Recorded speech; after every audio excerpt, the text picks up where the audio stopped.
Welcome back. We're now joined by the former Fox News host, the host of The Revolution with Steve Hilton, who is a former political advisor to David Cameron, the former UK Prime Minister. And he's the author of several books, but a new book based on his passion for California, and it's called Califalia. Okay, Steve Hilton, I'm so excited to have you on the Daily Beast podcast. I'm excited for you to meet Sam B. I'm excited to talk about your book, so much excitement. And obviously, we want your POV on the Signalgate scandal of the week, as you are close to Donald Trump. In fact, you even bought a cell phone so that Donald Trump could contact you. Am I right? Because you used to resist a cell phone. You used to resist it. It's all wrong, but it is relevant. We can get into that. But first of all, I'm not at all excited. I'm very annoyed with you because I came to New York for one reason only, which is to be with both of you in the studio and do the podcast together. And you sold it to me like it would be this amazing time. And now here we are.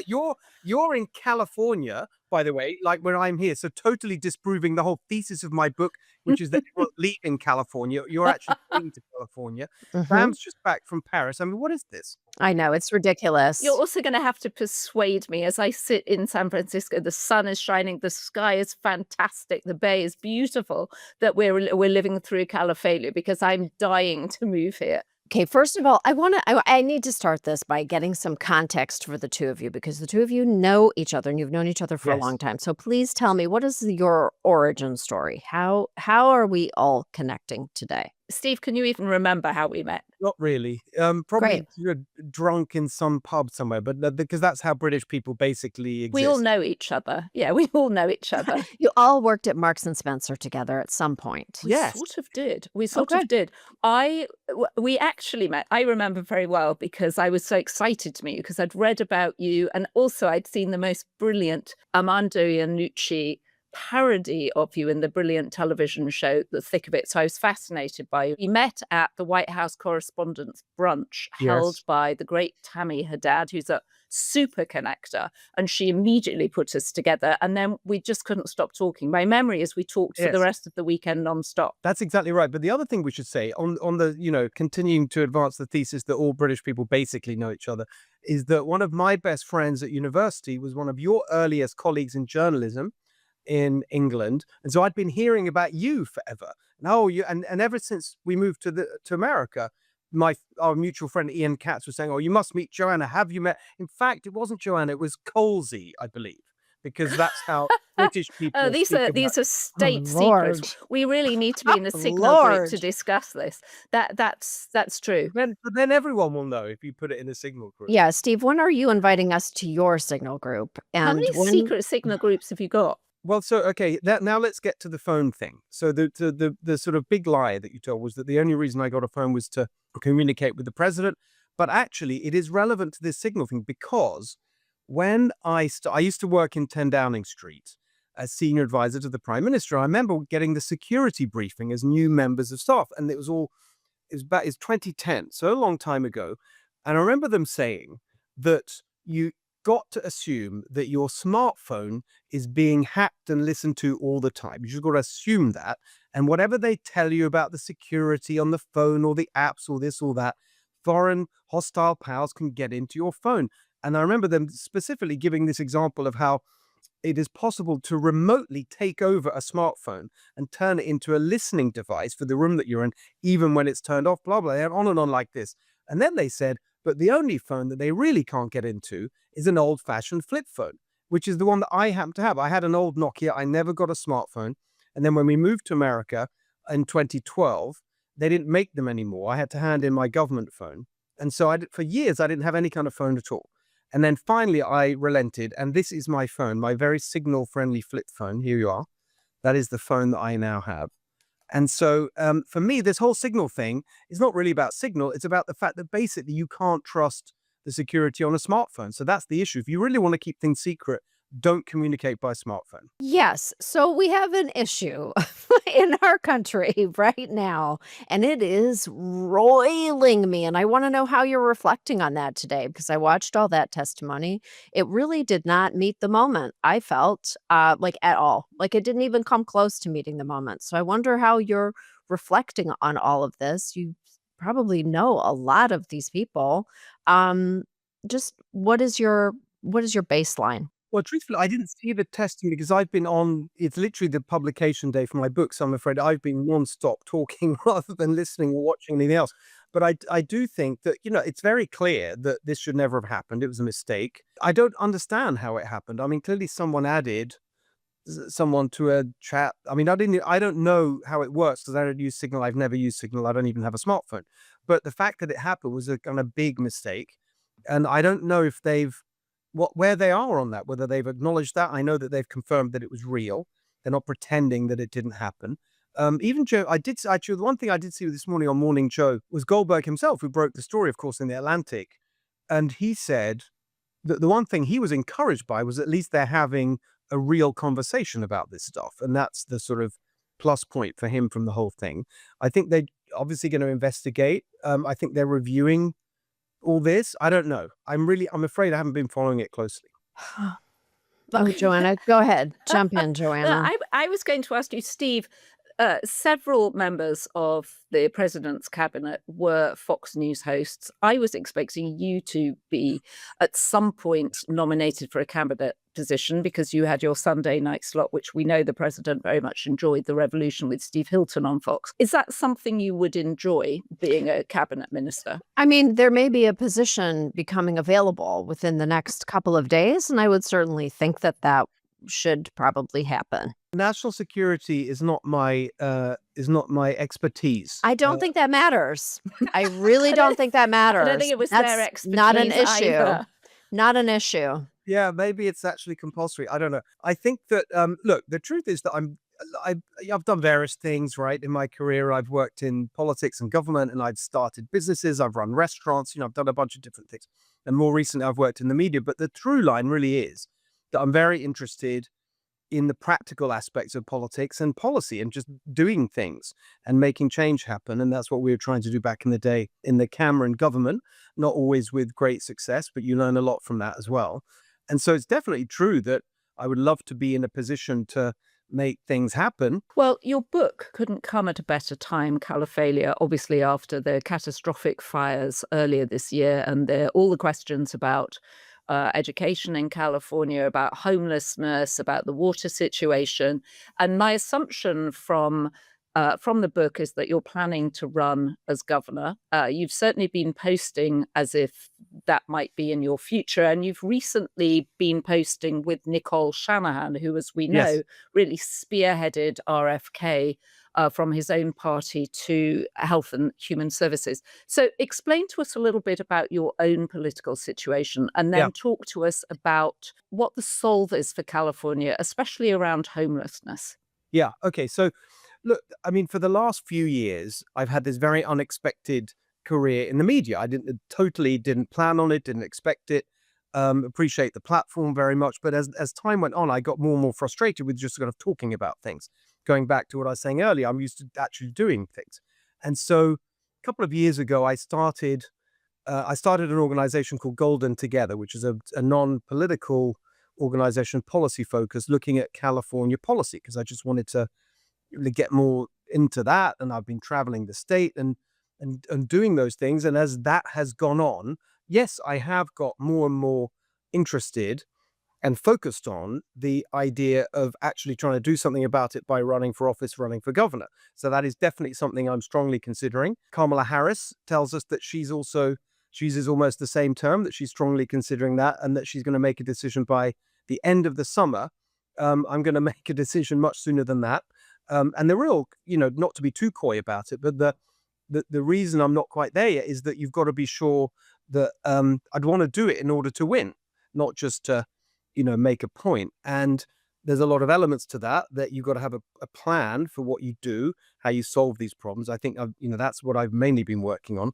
But you've also got to have the support, especially the financial support, and to know that you can really do it properly. So still working on that. But yeah, I know I'm really seriously looking at it. And I think that people are ready for the change. I mean, that's why Nicole is interesting, because Nicole is, she started off as a Democrat. Obviously, her political journey is well known, but she's an independent now. She's not a Republican.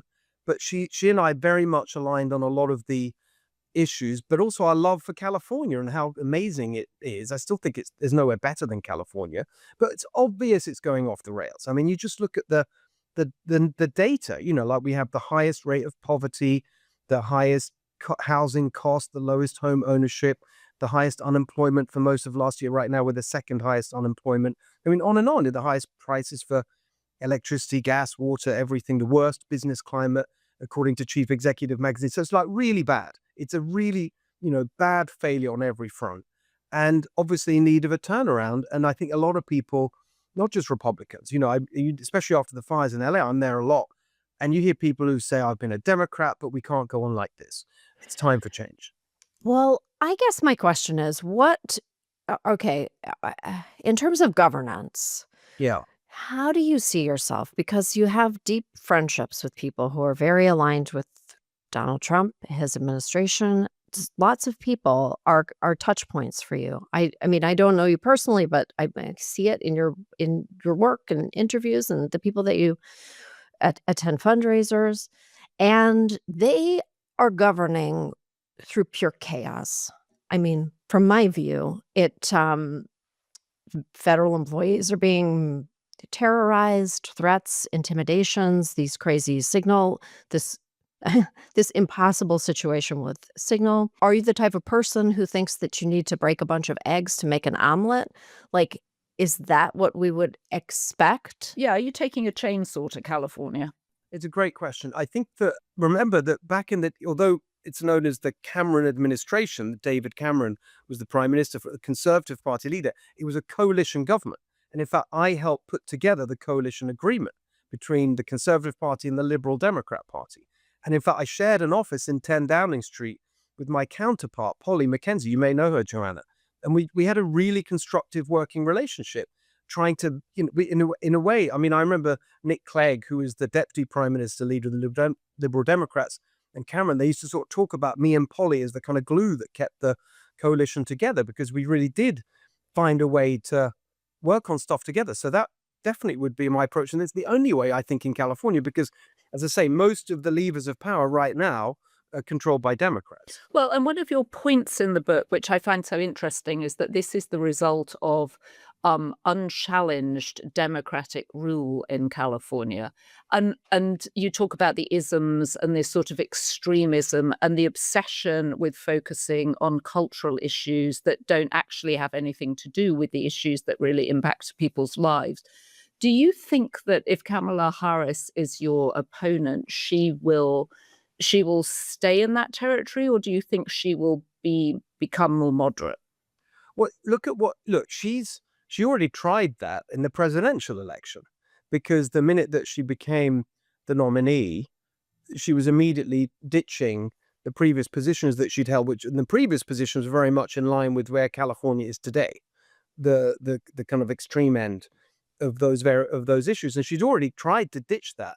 The question is it believable, and would she be capable of actually making the change? I don't know. I mean, that would be the argument that you'd have. I actually think of Kamala Harris as being pretty moderate. I think she kind of comes right down the center. I mean, okay, I do. This is a very fundamental question to me. I'm like, when you reflect on what Doge is doing right now, would you stop them?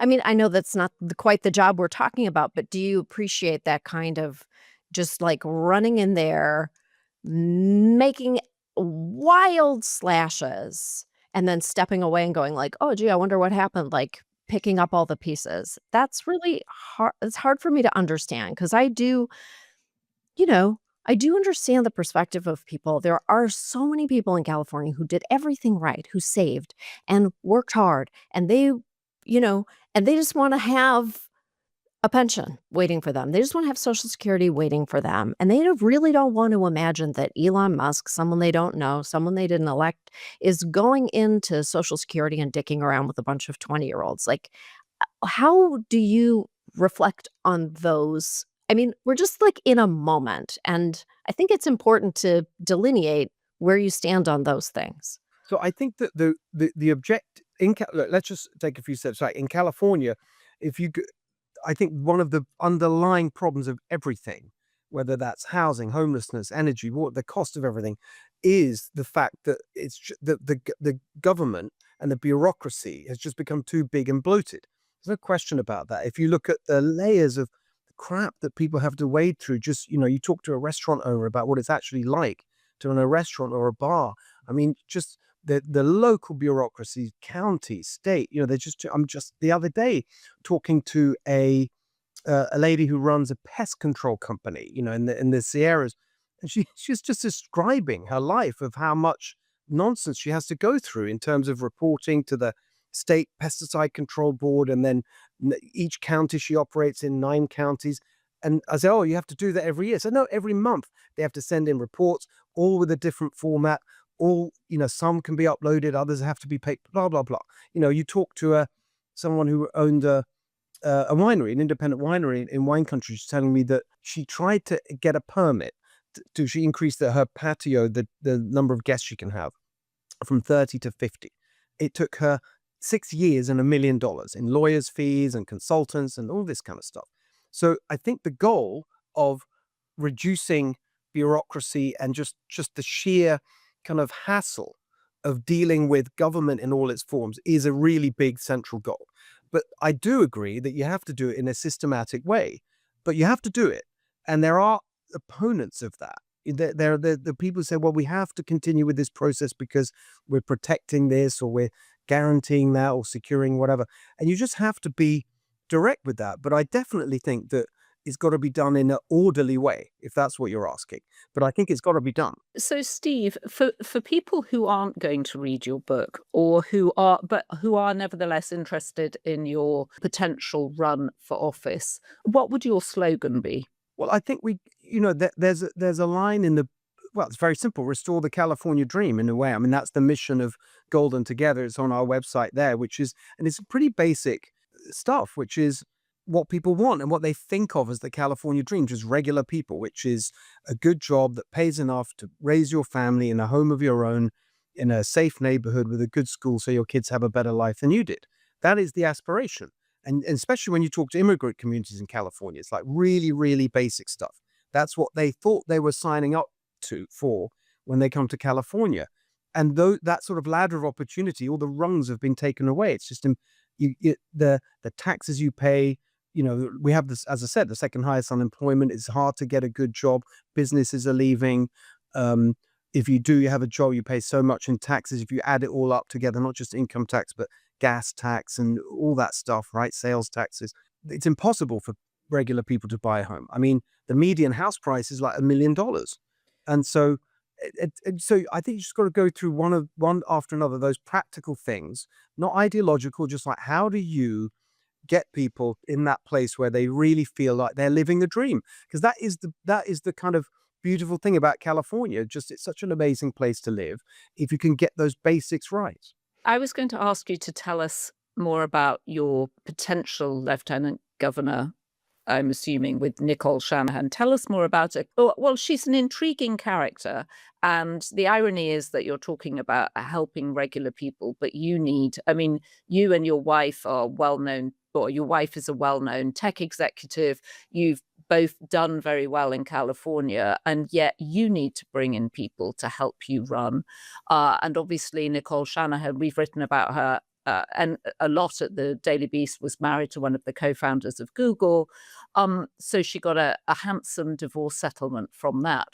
What is she like to run with? Is she able to understand the issues that you're talking about in terms of the regular person? Oh, look, there's no, we had that conversation on the podcast, but that's not, you shouldn't read in anything into that in terms of her intention. She did make clear that she's not running for governor. So that's what she said. But I think that, first of all, on the point about, money and so on, I mean, I think that the thing that really kind of I feel very strongly about in respect of California is just the way that the real victims of the policy agenda we've seen are working class people. And that is something I really do identify with, because my parents are Hungarian. They were immigrants into the UK. They were like, my stepdad worked construction. My mum worked in a shoe store. I really remember what it was like to have no money. And we had that immigrant aspiration story in our family. And I ended up going to Oxford University and working in 10 Downing Street. And now I'm here, do you know what I mean? So that's something I think is really precious. And I take it very seriously. And I think with Nicole, there's a similar story. We really connected over that. We only met recently, actually. We've got friends in common. Jay Bhattacharya, for example, who now is running NIH. So we were introduced and we got talking. And actually, there's a lot of issues where we really see eye to eye, particularly that whole set of issues around food and farming. That I gave her a copy of a book that I wrote 10 years ago, More Human. The subtitle was Designing a World Where People Come First. And if you look at the chapters in More Human 10 years ago on food and health, it's basically what people think of as the Maha agenda now that really came to prominence during the recent election campaign. So I think that there's a lot of common ground there. And then particularly the thing we're working on together now is the recall of Karen Bass in LA. Okay, well, President Trump and many MAGA members have vocally stated that federal fire aid should have strings attached. How does that help the state? How does that help rebuild How does that help rebuild? I think what they're driving at, if you look at the members of Congress who particularly strongly argued that, like Kevin Kiley, for example, who's a California member of Congress, I think we've been really out front on that. But also Rick Grenell has been very strong, who the president has appointed as, I don't know exactly what the title is, but helping to coordinate the federal end of whatever's done to help Los Angeles. They make the point that actually there's been a lot of money wasted in the past.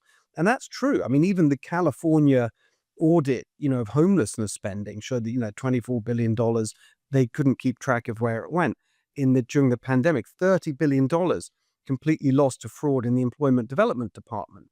And so the argument, I think, is not that you don't want the money to flow. You just want to make sure it goes to the right purposes and doesn't end up in a California bureaucracy, which has a track record of losing or wasting money. But is now the time to make cuts to FEMA? I haven't thought about that at all. I don't. I mean, that's a federal. I'm really focused on California. I guess so. But there's just the message. I don't know. I don't know. The argument. I mean, as far as I understand it, I don't know if it's been articulated in anything other than a response to a question. Is to a bit like with the education department, to return FEMA, both the financial aspects and the management aspects, to the states. I think that's the argument, rather than cutting it, just redistributing it. But I don't actually know if they've articulated that as a policy. There is so much to discuss here, and I know that you have a book to go off and celebrate. What is the next step for you as you plan your campaign? Well, a little bit like I was saying earlier, is just to make sure before pushing the button that the support is there to really do it properly.